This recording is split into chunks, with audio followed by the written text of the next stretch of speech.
చూడండి, ఇది వంకాయలు అన్నమాట. కట్ చేస్తాను సర్కిల్ షేప్లో అనమాట, వెరైటీగా అనమాట. డిఫరెంట్ కట్ చేస్తాను అనమాట. వంకాయలు సర్కిల్ షేప్లో కట్ చేసి, ఇది వంకాయ ఫ్రై అనమాట. ఇంట్లోకి ఆయిల్ వేసుకోవాలి.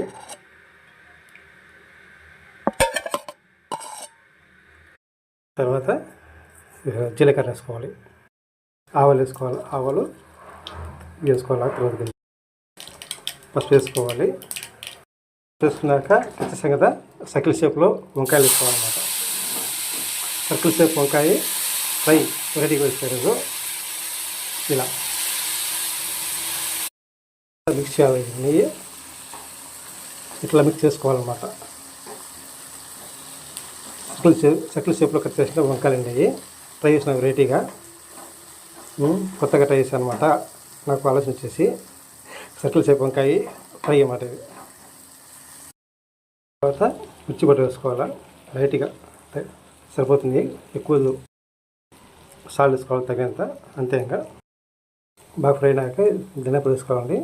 ధనియా పొడి ఇది వేసుకున్నాక ఇంకా లైట్గా ఇంకా అట్లా మిక్స్ చేయాలన్నమాట. ధనియా పొడి మొత్తం కలిసిలా మిక్స్ చేస్తే అండ్ ఎమ్మి సర్కిల్ షేప్డ్ వంకాయ ఫ్రై రెడీ అయిపోయింది. చూడండి, బాగుంది కదా, చూడడానికి తింటే ఇంకా బాగుంటుందండి.